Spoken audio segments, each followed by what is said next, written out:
Hello, welcome to Business 100, Chapter 7, Organization, Teamwork, and Communication. I'm Dr. Yohe. Today we're going to be talking about organizations.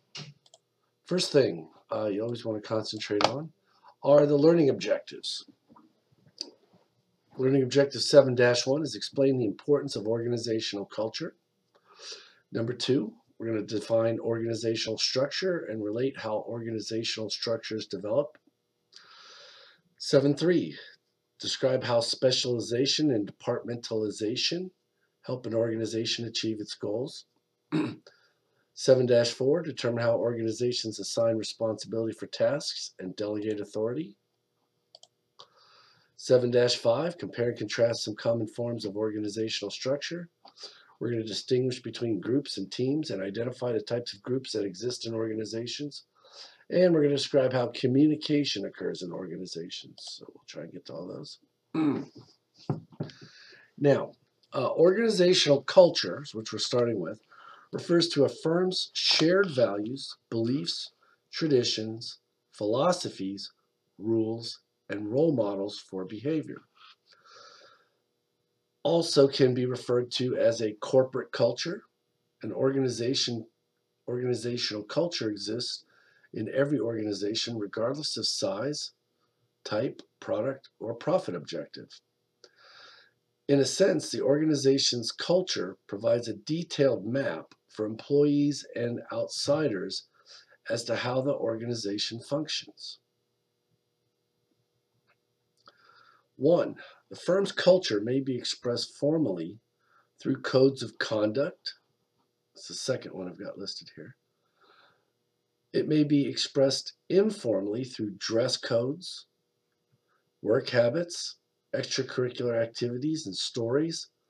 A firm's culture is more commonly expressed informally.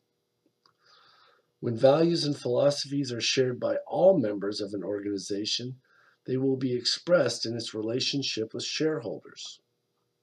Okay. So we've got a list of formal expression. The mission statement, we've talked about that. For good companies, they have a good solid mission statement that guides their actions and directs corporate culture. It can be expressed through a code of ethics, memos and manuals, and ceremonies. Informal expression we talked about already. The purpose of an organizational culture is it helps to ensure that all members of a company share values and suggests rules on how to behave and deal with problems within the firm. Okay. Setting a positive organizational culture sets the tone for all other decisions. Now, your book talks about Disney World. It embraces a corporate culture that focuses on the guest. It is all about putting on a show for park visitors. Employees are even referred to cast members. I've seen a Disney presentation. Some of it I'm impressed with, some of it I wasn't. But yeah, everybody at Disney realizes I'm putting on a show, all the way from the janitors, all the way up to the managers, and of course the people who dress as the princesses and Mickey and etc. And they're told to maintain character while they're at work. Now here we're talking about communication. And employers oftentimes say it's hard to find employees with soft skills. These are things that are very valuable. Okay. This can deal with formal and informal communication, allows effective interaction with others. In a survey of 900 employees, 92% claimed soft skills were more valued than hard skills. Tough skills to teach. According to a survey, 46% of managers believe new grads need to improve communication skills. Structure. Structure is the arrangement or relationship of positions within an organization. Okay. 1. Structure develops when managers assign work tasks and activities to specific individuals or work groups, and coordinate the diverse activities required to reach the firm's objectives. We'll talk a little bit about this later, but if you start up, say, a small store, oftentimes a small new business does not have much of a structure. Employees may show up to work, they may do different things during the day. The boss may assign different tasks to different people on different occasions. But as a company grows and develops, a structure will form. Okay.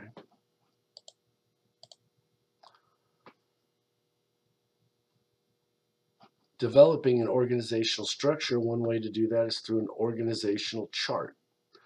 These often depict visual displays of structure, lines of authority, chain of command, staff relationships, permanent committee relationships, and lines of communication.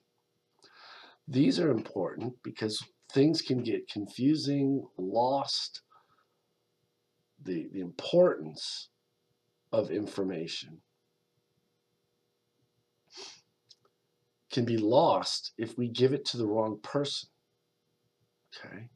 We may tell someone who has no authority over that particular area of the business information that they don't need. And they may not pass it on to the right person who needs that information to help make the business successful. Okay. So here we have sort of that evolution I was talking about. Phase one, you've got an owner. He's running around doing things, and maybe he's got employees who are unspecialized and doing different things on different days.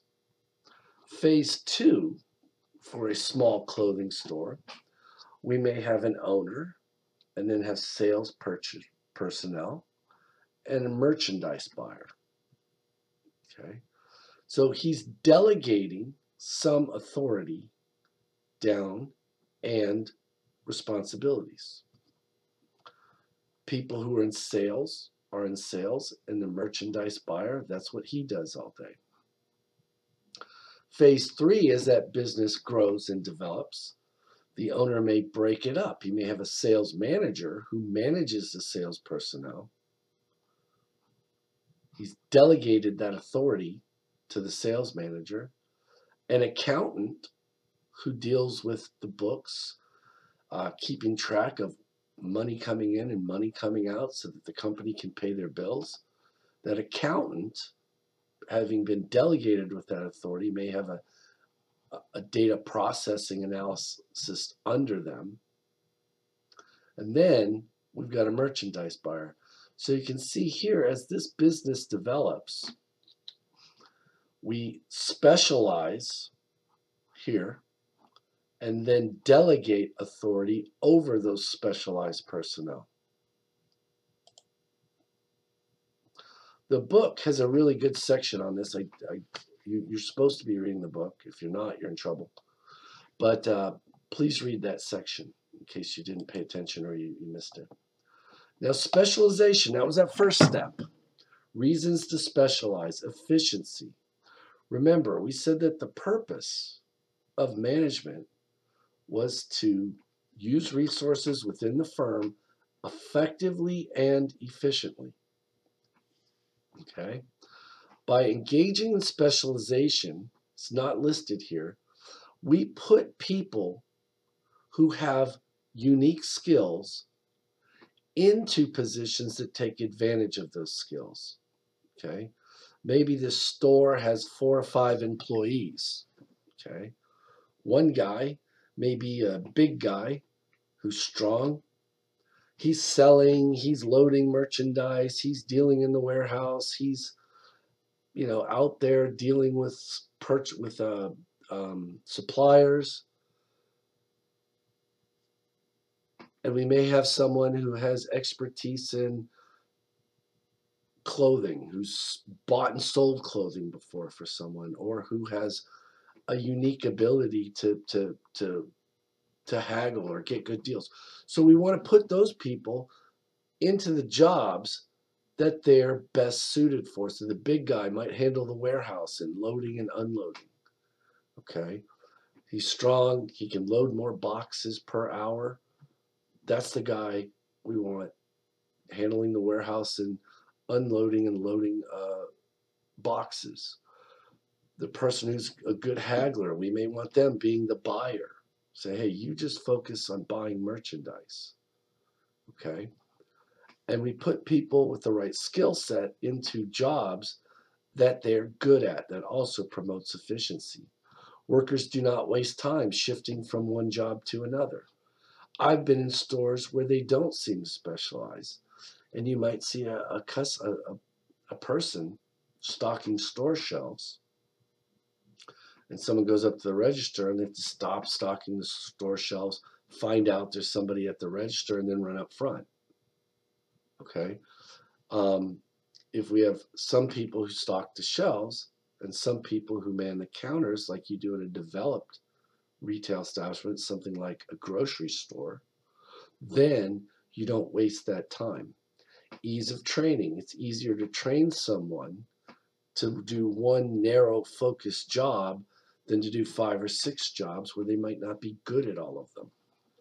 And activities too numerous for one person. Okay. Negative consequences of over-specialization. Employees become bored. They talk in your book about how in some businesses they'll shift employees around. They'll say, okay, you're going to do this one aspect of the job, get really good at it. Okay, when they think that that employee is starting to get bored, they'll shift them into another job.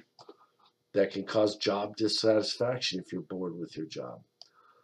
That can lead to poor quality work, increased injuries, and increased employee turnover. As we said before, employers, once they hire you, they don't really want you to leave. They want to keep the same employees. It saves them money. Plus, the more you work at a particular job, the better you become at it, the more valuable you become to that employer. Employees oftentimes have to be trained. So if I let somebody go, I've got to pay to do all that again, and pay to hire them and pay to fire them. It costs money to hire and fire people. So over-specialization can lead to these problems. Job specialization is very common in manufacturing, automobile manufacturing. Maybe some of you might work in the Honda plant. By dividing the work into smaller specialized tasks, employees can perform their work more quickly and efficiently. Now, specialization comes to us from economics. And if you read the book, you would see that there's this, I believe it's on page, I'll give you the exact page here.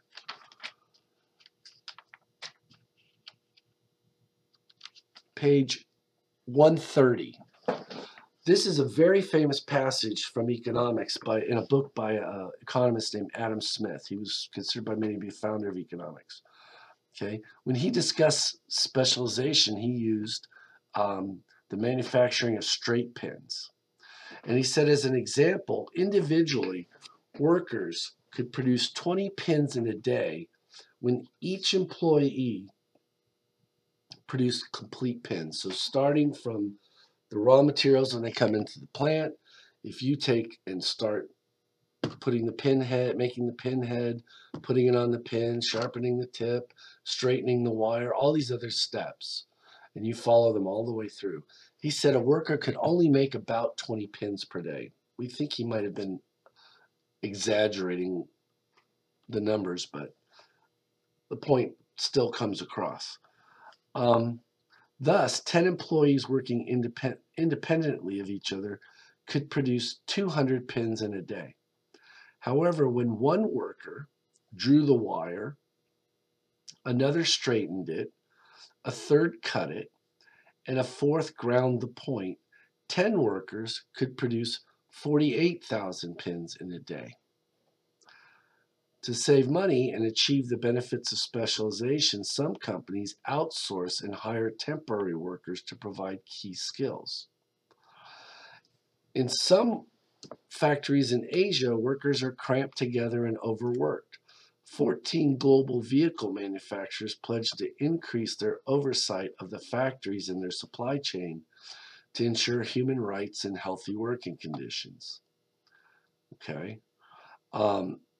We hear about this all the time. We hear about sweatshops and all this other stuff.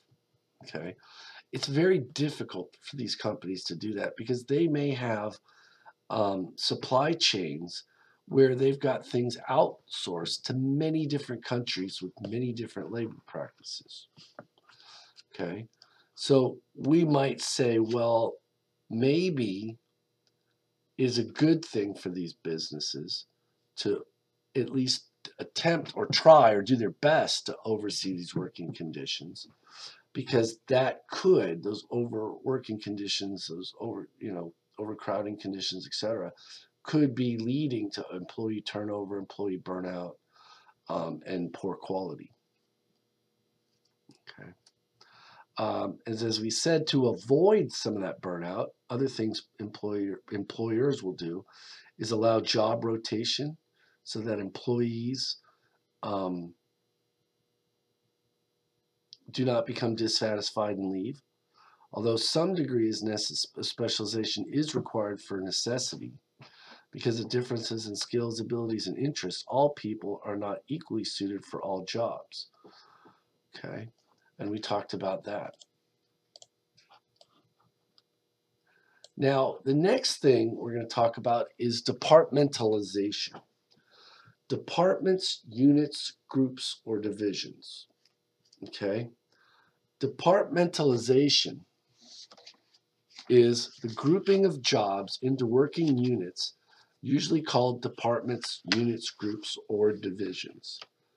Okay, and there are different ways to departmentalize. As you see here on the screen, we've got some of them listed. We've got functional departmentalization, product departmentalization, geographical departmentalization, and customer departmentalization. So you can kind of figure those out just looking at the titles. Functional, we're going to departmentalize people by their function. Okay, and we're going to go to the next slide to show this. There we go. Here's an example of functional departmentalization. We've got a president of the company.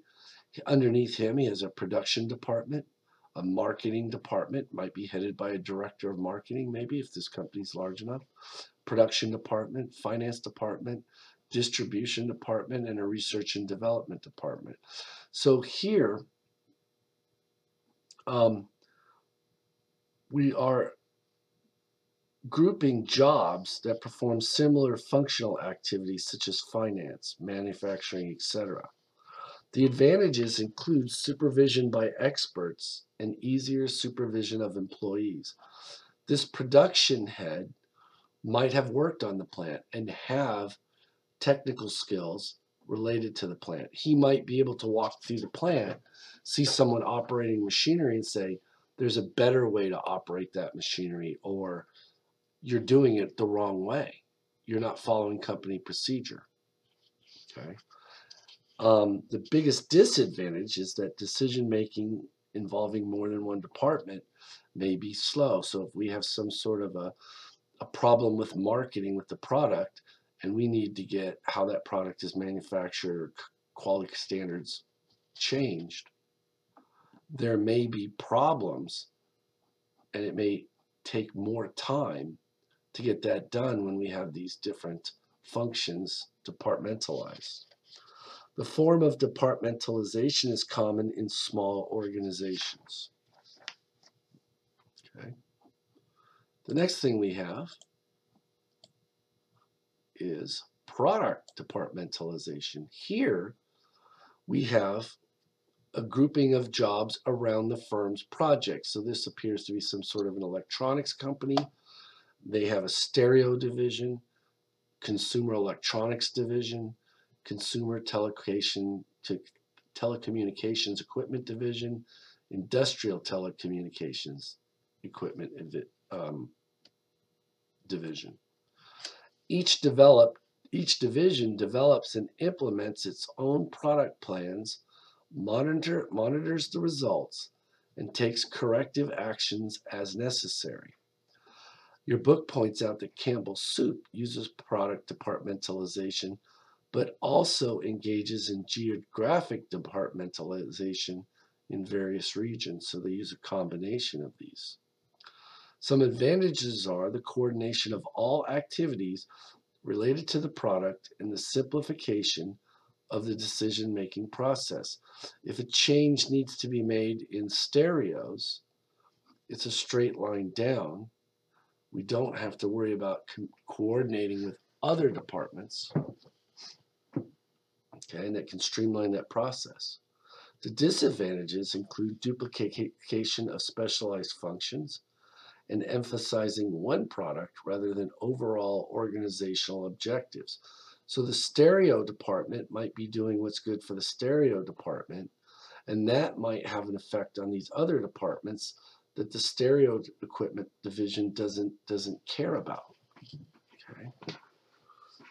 Just to give you a simple example, let's say that the stereo department realizes that maybe trying to specialize in top-end stereos isn't profitable in the stereo business.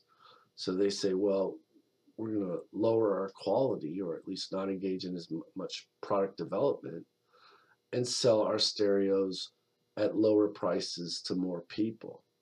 That would make the stereo equipment be viewed as a lower quality, isn't as good.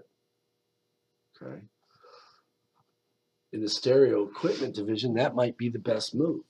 They might sell more stereos to make up for the decrease in price and save money on product development, but the quality of their product would be viewed by people as being diminishing or lower.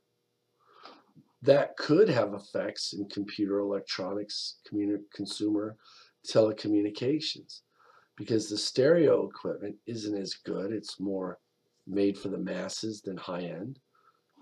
Maybe these guys are making high-end products, and because they're all under the same name, could affect other departments or divisions. Geographical departmentalization is the grouping of jobs around the needs of various consumers, like is a grouping of jobs by geographical locations such as state, region, country, or continent. An advantage of this is that organizations can respond to the unique requirements of a geographic area. Okay, if you are involved in international business, we talked about this earlier. Some companies may go for a globalist strategy where they try and sell the same product to different people the same way. Some products, some areas of the world, you have to specialize. You say, okay, we're going to design products that fit people in the Pacific Basin or in the European area.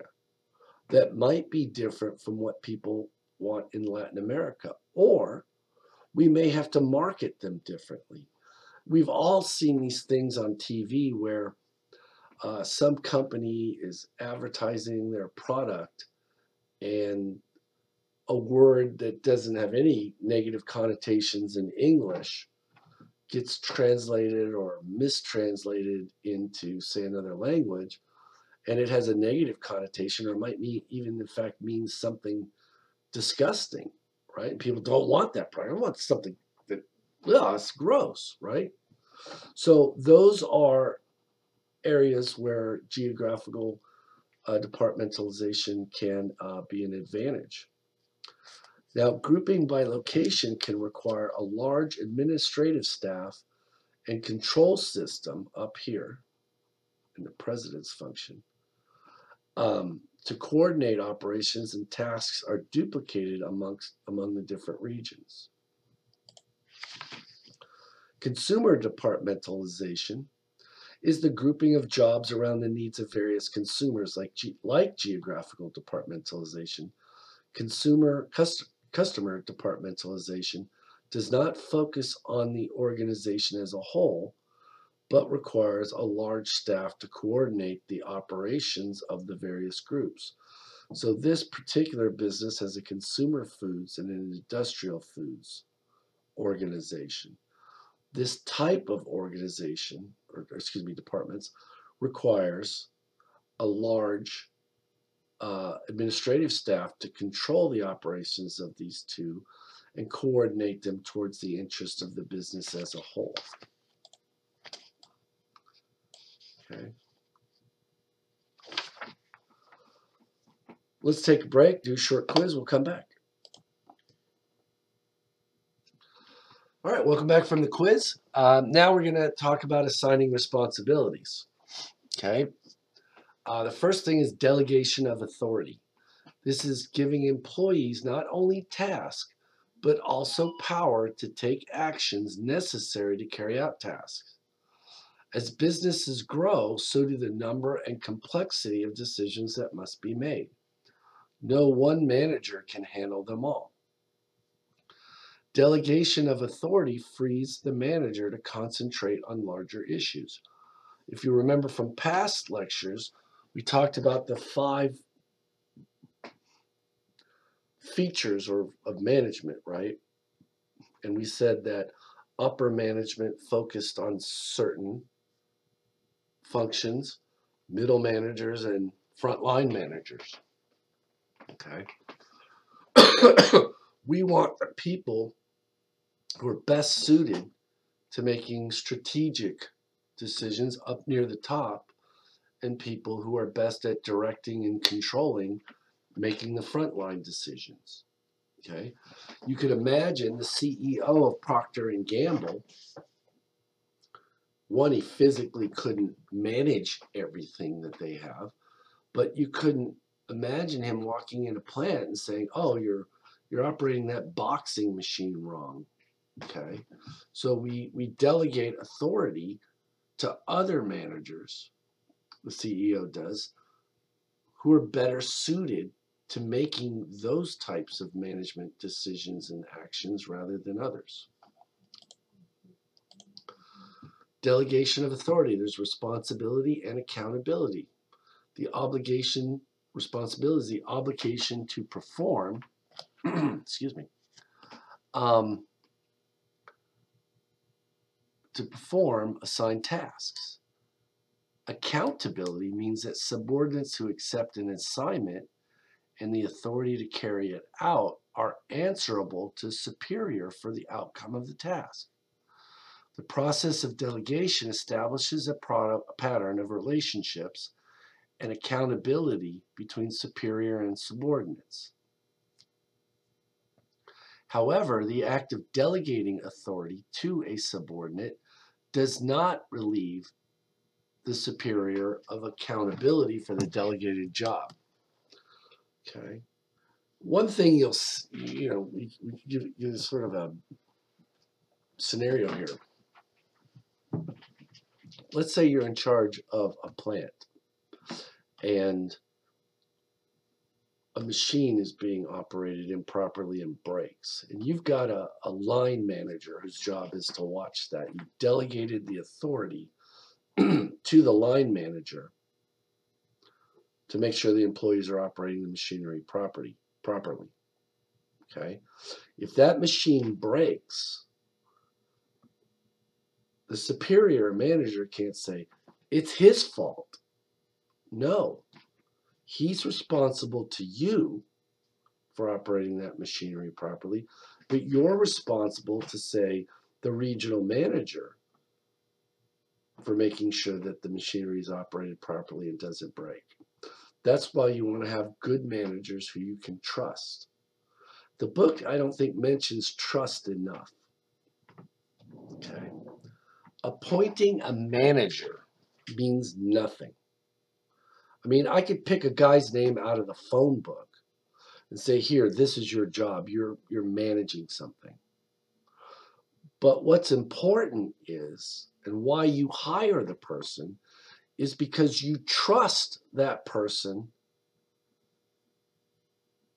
to handle that responsibility and be accountable to you.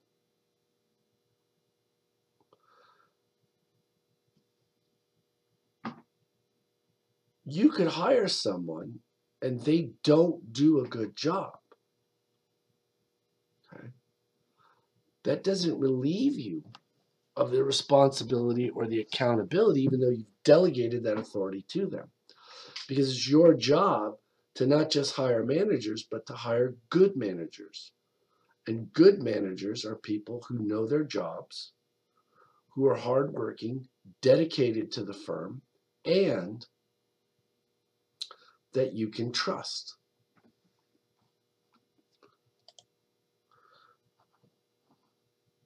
Now, the next thing we're going to talk about is the degree of centralization here. Okay? The extent to which authority is delegated throughout an organization determines its degree of centralization.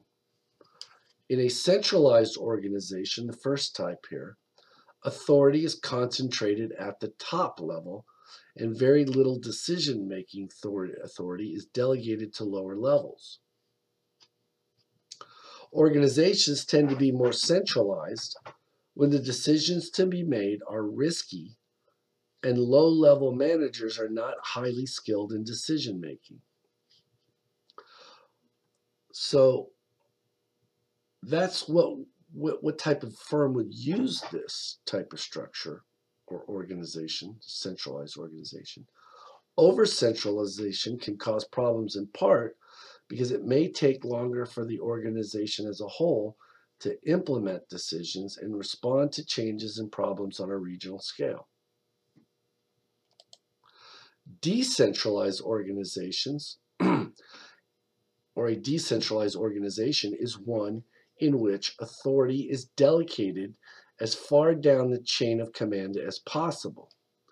Decentralization is characteristic of organizations that operate in complex and unpredictable environments.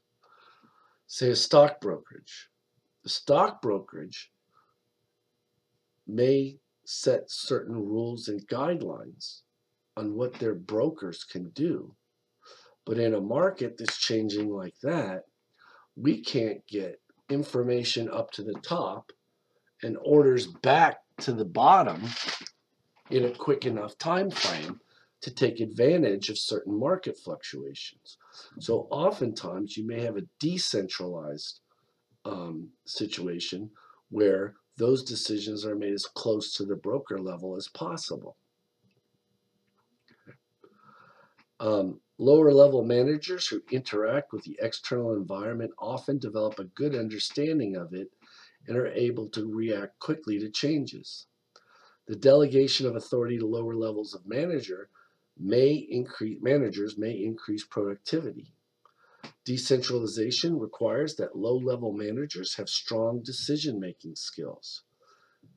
In recent years, the trend has been towards more decentralized organizations. Okay. Another way you can look at this is the military. And I hate to use the military as a good form of management. Okay, I'm 6 years in that place. But if we look at, say, the U.S. Army compared to the German Army during World War I, or World War II, excuse me, but even during World War I, the German Army was highly centralized. Okay, decisions had to be made at the top level. So if we look at D-Day, when the Allies invaded Normandy,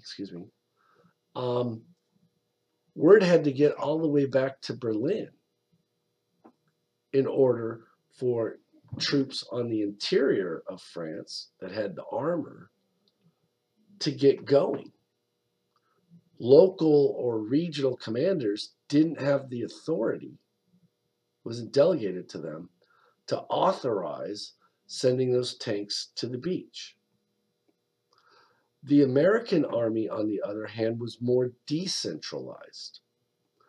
Decisions were made closer to the troop level by battalion commanders and division officers and things like that. So oftentimes the U.S. Army was able to react quicker to unanticipated events on the battlefield because they didn't have to go all the way back to the generals in London to get a decision made. They could make it at the local or regional level. Meanwhile, the German army had to go to Berlin oftentimes to make any sort of tactical changes. So decentralized organizations can operate faster.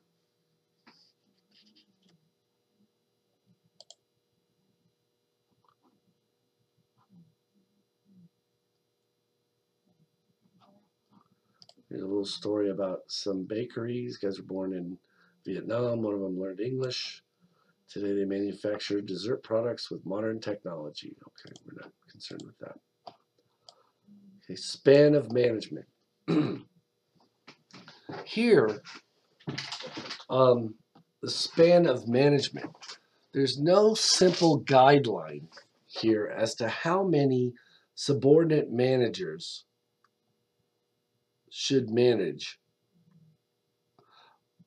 A manager should manage.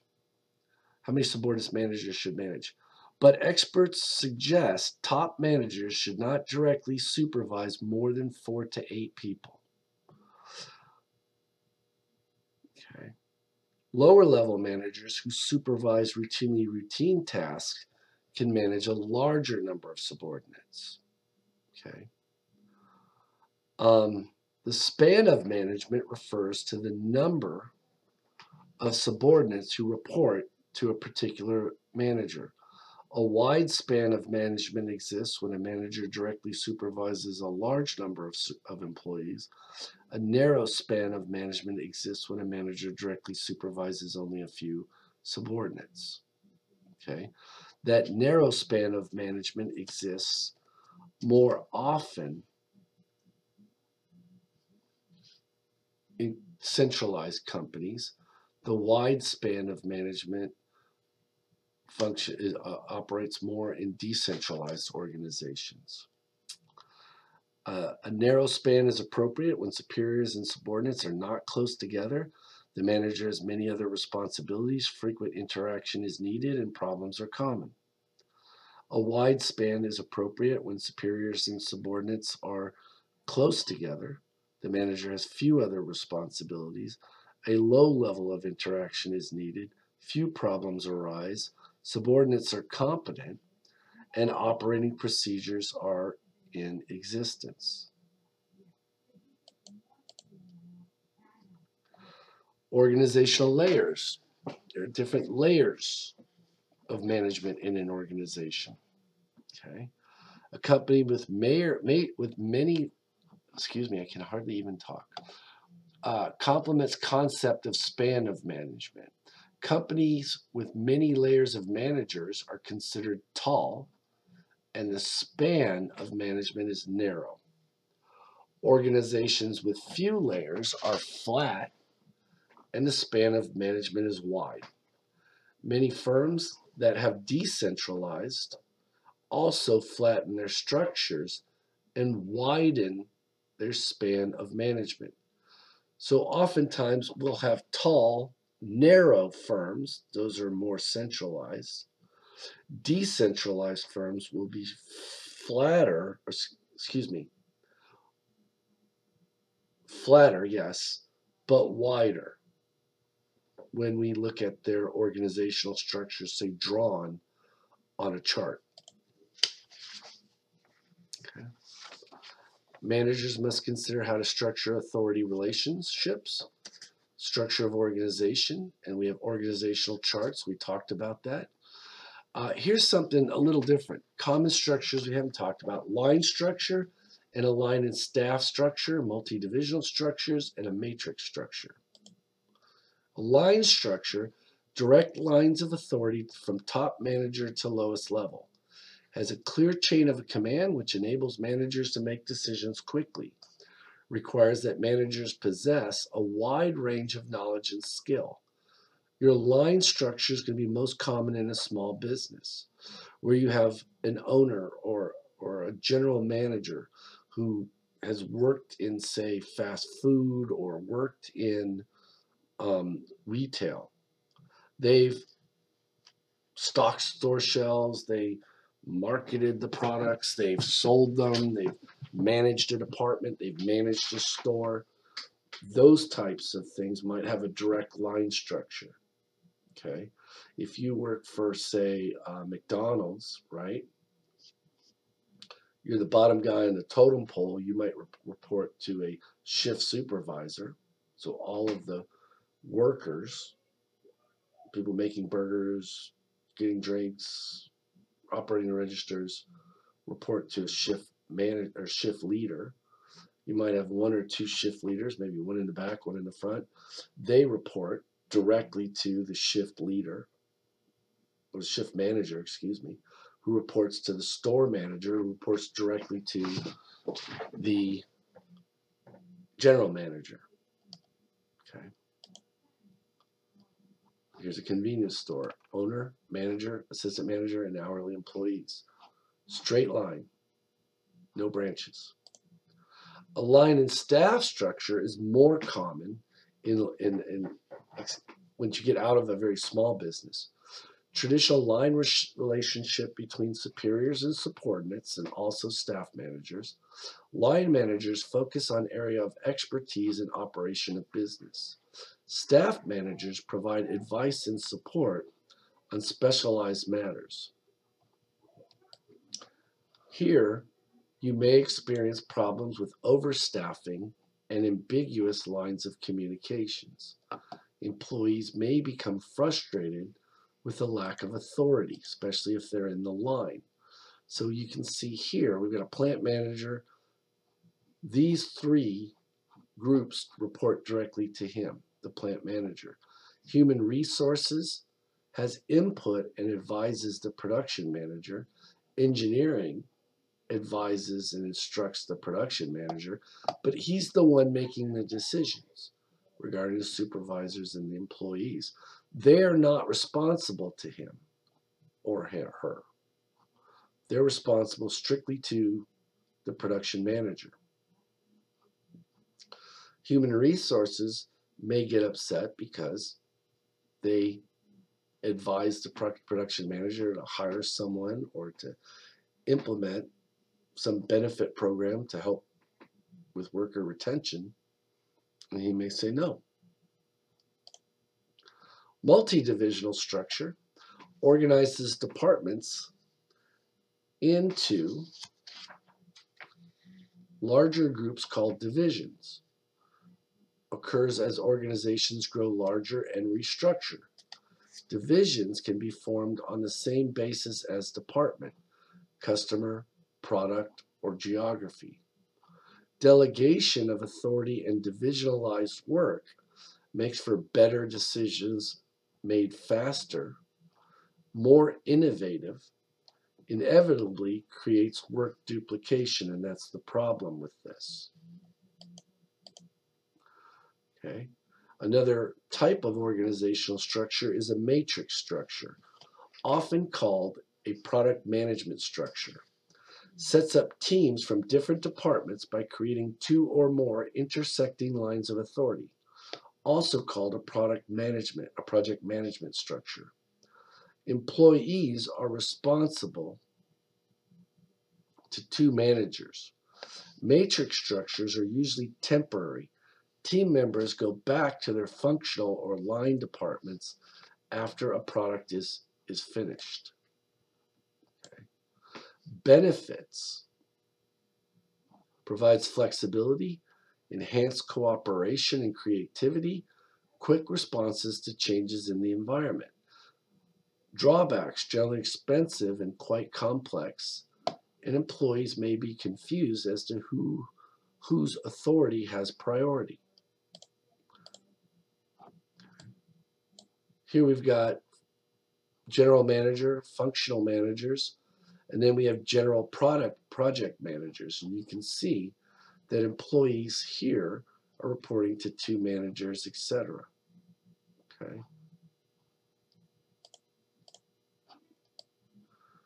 Roles of groups and teams. A group, two or more individuals who communicate with one another, share a common identity, and have a common goal. A team, small group of members who have complementary skills, have common purpose, goals, and approach, and hold themselves mutually accountable. Their purpose is collaboration. Virtual teams are employees in different locations who rely on technological tools to accomplish goals. The internet is an example. Now, the differences between groups and teams. Okay. Working group has a strong, clearly focused leader, while a team has shared leadership roles. A working group has individual accountability. A team has individual and group accountability. A working group has the same purpose as the broader organizational mission. A team has a specific purpose that the team itself delivers. A working group creates individual work products. A team creates collective work products. Working groups runs efficient meeting. Team encourages open-ended discussion and active problem-solving meetings. A working group measures its effectiveness indirectly by its effect on others. Financial performance of the business as an example. A team measures its performance directly by assessing collective work products. The working group discusses, decides, and delegates. The team discusses, decides, and does real work together. So those are the differences between a working group and a team.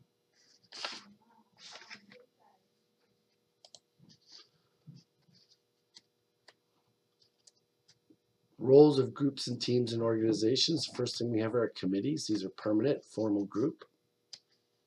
Okay. Usually has a specific task. A task force is a temporary group of employees responsible for bringing about a particular change. They typically come from all departments and levels of an organization. So maybe we want to develop a new product. We might have someone on a task force from research and development, production, marketing, maybe a financial or accounting person in there to put all of this together. Research and development comes up with ideas. Production says, hey, we can do this, or we're going to need other things, other machinery, new technology to get this done. And then maybe the marketing person is involved in saying, I can sell this. And the accountant might be there to make sure that all of these activities make a profit. So that would be an example of a task force coming from different departments and levels of organization. Membership is based on expertise rather than position. Occasionally may be formed from individuals outside a company. So we might have other stakeholders or suppliers or something involved in the task force. If we are selling business to business, maybe we might have some of our customers involved. Hey, we're getting a new product, we're going to improve a product, we're going to do something. We want your input on this because we want to make sure if we do this, that it's something that you can use in your business or sell to your customers. The next thing we're going to talk about are teams, project teams and product development teams. These are similar. A project team is similar to a task force, yet they have total control of a specific project. Product development teams, something we talked about before, a specific type of product team for forming a new project, a new product. So a project team is the general. A type of a project team is project development. We also can have quality assurance or self-directed work teams. A self-directed work team is responsible for entire work process or segment that delivers a product to internal or external customers. Communication. Remember, earlier in the chapter, we said communication is very important. Okay? This is a skill that businesses want and say that there's a big demand for. Communication can be formal or informal. Communication within an organization can flow in a variety of directions from a number of sources, each using both oral and written forms of communication. It is clear that the more successful the communication system is within an organization, the more successful the firm. The internet is a perfect example of this. Many firms use the internet as a tool in communicating. Here at Gadsden State, I work in the same building now, but I work in a building in Ford Center. My department chairman's in the same building, but the dean is completely across campus. And oftentimes, the dean is out at a meeting or doing something. If we had to rely on face-to-face communications, it would be very difficult to get information. It would take time. And both, say, the department chair and the dean would have to coordinate in order to have a conversation. With email, the department chairman can say, okay, we've got a problem or an issue, write an email, send it to the dean. Then maybe she goes and teaches a class or is doing something else. And while that's going on, the dean can come in, read the email, and respond to it. When she gets back, get the email. That's probably a shorter period of time than it would take for them even to get organized to make a meeting. Hey, well, we're both not busy today at 4:30. We have a phone call or meet face to face. But the internet is something that improves communication here at Gadsden State.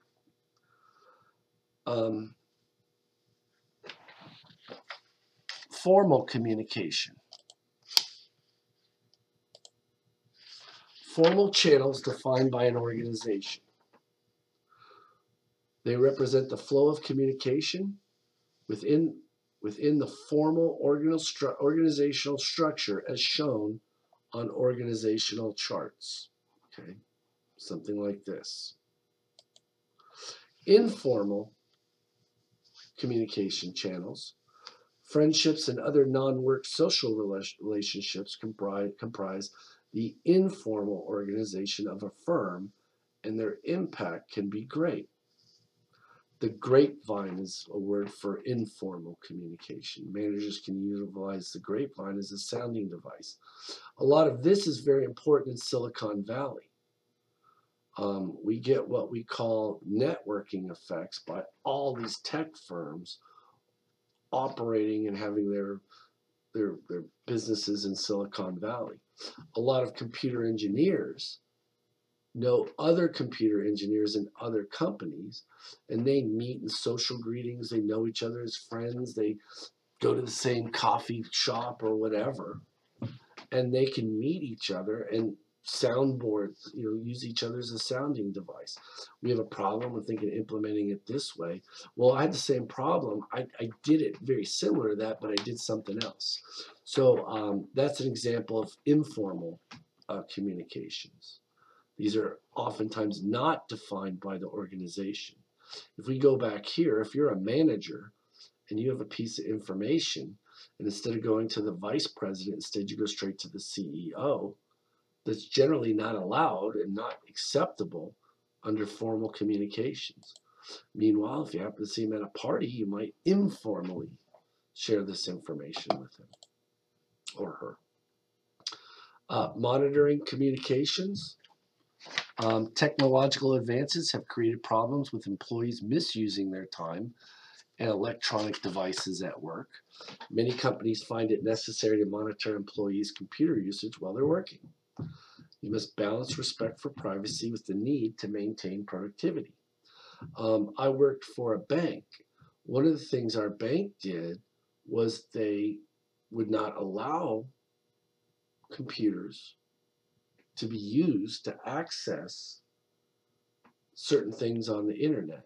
Obviously, bad stuff, but there were only certain things that you could actually go onto the internet and use the computer for. Okay. Like you couldn't go on there and play game or engage in social networking. It wouldn't even just stop you. You could go on like Facebook or something, probably. Okay. Here's a story about Zappos. I'll let you look at that in the book. Improving communication effectiveness, and I think we'll call this the end of this video quiz because we're getting near the end. Improving communication effectiveness. Encourage employees to provide feedback, including concerns and challenges about issues. I've been in organizations where feedback wasn't encouraged or employees didn't feel like they could provide feedback. That can cause serious issues. Problems arise from a decision made by top management, yet employees don't communicate either they're not allowed to or they don't feel like they can communicate problems back to the decision makers. Okay. This helps identify strengths and weaknesses. Strong feedback mechanisms help empower employees. If I can at least tell you what problems have arisen from a decision you've made or issues that need to be addressed, I hate that stupid word empower, but that makes employees feel as though they are really part of the company. If I really feel I'm part of the company, then I'm going to be more loyal, even if you don't take my advice. Okay. Communication effectiveness, you have to avoid interruptions, develop strong and effective communication channels through training. It's important to communicate email policies throughout the organization. Okay. One thing we could look at is a lot of these tech companies. Okay. A lot of these tech companies are very informal with their communications. And a lot of employees have started to communicate or have groups even on politics. Now, if you've ever, hopefully your mom, your dad, someone ever told you, if you're ever out in polite society, don't talk about politics or religion. Okay. Someone you collaborate with or work for or works for you may very well have different views on these subjects than you do. And in fact, these boards have led people to think that they have to have liberal ideologies to work at the firm. It can alienate people who don't have the same ideology or religious beliefs as the dominant group. And it can, in fact, lead those people who have valuable insights to say, well, I don't want to address this issue because that might bring me out as not part of the in-group on this particular issue. So you want to be careful to communicate email policies throughout the organizations. Make sure people aren't sending things that are going to offend or bother other employees.